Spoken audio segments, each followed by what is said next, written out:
ഞാൻ കഴിഞ്ഞ ദിവസങ്ങളൊക്കെ ചെയ്ത വീഡിയോ നിങ്ങൾ ഇഷ്ടപ്പെട്ടു എന്ന് പറഞ്ഞ എല്ലാ മെസ്സേജസ് ഒക്കെ എനിക്ക് വന്നിട്ടുണ്ടായിരുന്നു. Thank you so much. കാരണം ഞാനത് കുറച്ച് ഇമോഷണൽ ആയിട്ടുള്ള കാര്യങ്ങളാണ് പറഞ്ഞിട്ടുള്ളത്, ഹൈപ്പോത്തറ്റിക്കൽ ആയിട്ടുള്ള കാര്യങ്ങളൊന്നുമല്ല. അതുകൊണ്ട് തന്നെ ഞാൻ എൻ്റെ ഹൃദയത്തോട് ചേർത്ത് നിർത്തുന്ന ഒരു കഥ നിങ്ങളോട് പറയാം. കഴിഞ്ഞ ദിവസം അദ്വൈത് എന്നെ കാണാൻ വന്നു. അദ്വൈത് ആരാണെന്ന് ചോദിച്ചാൽ എനിക്ക് വളരെ പ്രിയപ്പെട്ട ഒരാളാണ്. ഞാൻ 1 വർഷം മുൻപ് അദ്വൈതിനെ പറ്റി വീഡിയോ ചെയ്തിരുന്നു.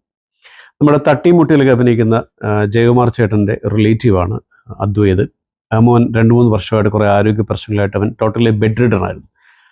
അവൻ പക്ഷേ വലിയൊരു ഫുട്ബോൾ ആരാധകനാണ്. കേരള ബ്ലാസ്റ്റേഴ്സിൻ്റെ വലിയ ഫാനാണ്. അവൻ്റെ ജീവിതത്തിലെ ഏറ്റവും വലിയ ആഗ്രഹം അവരുടെ കോച്ചായിട്ടുള്ള ഇവാനാശാനെ കാണണം എന്നുള്ളതായിരുന്നു. അത് ചോദിച്ചുകൊണ്ടാണ് പയ്യൻസേട്ടൻ എന്നെ വിളിച്ചത്.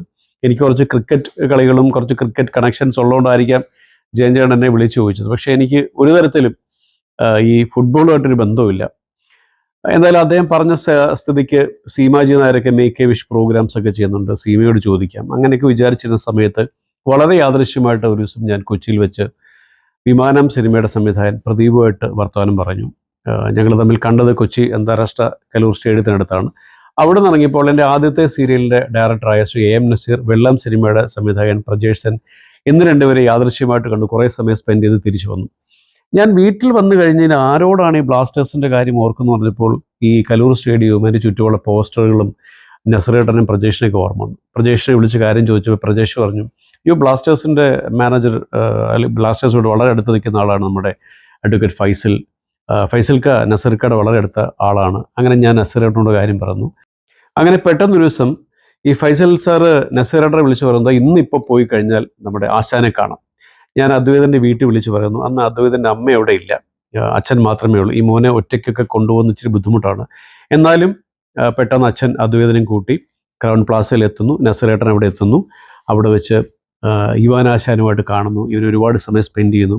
ഈ ബെഡ് റിഡൺ ആയിട്ടുള്ള നടക്കാത്ത ഈ മോൻ അന്ന് ഏറെ നാളുകൾക്ക് ശേഷം ഈ ആശാൻ്റെ കൂടെ ഒന്നിച്ച് നിന്നൊരു ഫോട്ടോ എടുത്ത് അയച്ചു തന്നു. ഇതെൻ്റെ ജീവിതത്തിലെ ഏറ്റവും വലിയ ഒരു സന്തോഷമുള്ള കാര്യമായിരുന്നു. കാരണം ഞാൻ ഒരിക്കലും ആ ഒരു കുട്ടിക്ക് ഇങ്ങനൊരു സന്തോഷം കൊടുക്കാൻ സാധിക്കുമെന്ന് വിചാരിച്ചിരുന്നില്ല. അതിന് ഒരു കാരണമായതിൽ എന്നെ സഹായിച്ചത് ഈ നസീറേട്ടനും പ്രജേഷും ഫൈസൽക്കയാണ്.